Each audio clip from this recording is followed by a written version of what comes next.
I have Rick Schumacher with me, CEO of Pressure BioSciences. Rick, thanks very much for joining us. Happy to, thank you. I guess probably the best way to start this is how about a brief summary of Pressure BioSciences, who you are and what you're working on. Pressure BioSciences is a publicly traded company, NASDAQ company. We are a life science tools company. We make products that are sold into the research arena. So a lot of companies, whether they're government, pharmaceutical, biotech companies that are studying cancer, heart disease, and many other of the diseases will have to develop processes that will break open samples. And we've developed a new process that uses pressure. And this pressure is a process that opens up samples and allows them to get to the inside of that sample, of that cell, like getting DNA, RNA, protein out very quickly. Well, let's explore that the fundamental technology that you're using for all of your products, and that's the pressure cycling technology. Can you kind of walk us through, how this works and what it does? Sure. We're the first and only company right now that brings high pressure to the lab bench. We get to pressures that are 2 to 3 times what you get at the bottom of the deepest part of the ocean. The Marianas Trench, 5 miles down. You get to pressures of about 17,000 pounds per square inch. Our instruments go to 35 to 45,000 pounds per square inch. We get that pressure in about 3 seconds, very quickly, but very safely. What we're doing, Bill, is we're compressing water. And water doesn't compress that much. So in the instrument, we've built it so that there is a reaction chamber that's filled with water. And our sample is put inside the chamber and it floats in the water. When we compress the water, the pressure then is transmitted into the sample, which is in a test tube inside that chamber. And then that sample is under the same pressure as the water. But the water, since it only compresses about 6%, you barely see it in the chamber. Also in our chamber, we control the temperature. So we're controlling 2 variables that no other company that we know can do, pressure and temperature. It's run by a microprocessor. You feed in the protocol. How much pressure do you want to put on it? 10,000 pounds, 20,000 pounds per square inch, 30,000. How long do you want to hold it under pressure? And how many times do you want to bring the pressure up and down?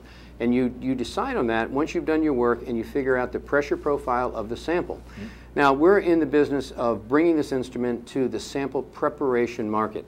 What is that market? That is a market that we believe is comprised of up to 500,000 researchers around the world in probably 60 to 80,000 laboratories. These are researchers that are working in the areas of aquaculture and agriculture. They're working in cancer and heart disease and neurological diseases. They're working in counter-bioterror. They're working in forensics. Across the board, when they're trying to open up a sample to release those very important, what we call biomolecules, that RNA, DNA, protein, the lipids, and the small molecules, they need to do this, and they're doing it now. And the competitive landscape really hasn't changed much, which is one reason, Bill, that we got into this, because the competitive landscape now is made up of many of the techniques that were there 5 and 10 years ago.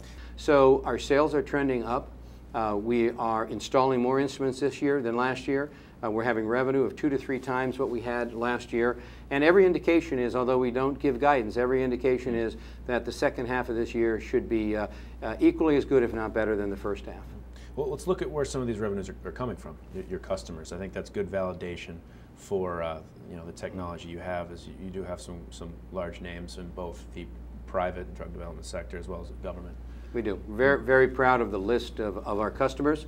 Ranges from the pharmaceutical companies and biopharma companies like Amgen and Novartis, Monsanto, Lilly. We have government labs from the FBI, the FDA, the Centers for Disease Control, U.S. Department of Agriculture, National Institutes of Health. All have labs that have purchased or leased our equipment.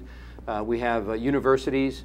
University of New Hampshire, my alma mater, Harvard School of Public Health, Harvard Medical School, Harvard Dental School, New York University School of Medicine have all purchased or leased the equipment, in Mississippi State, Montana State, Louisiana State, and many others.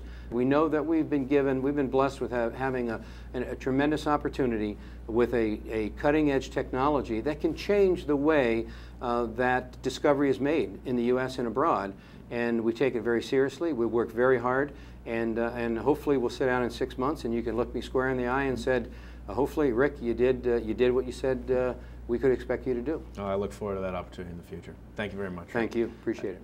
Again, that was Pressure BioSciences. If you want more information about them, they trade on the NASDAQ under the symbol PBIO. You can also find more information at OneMedPlace.com as well as their website, pressurebiosciences.com.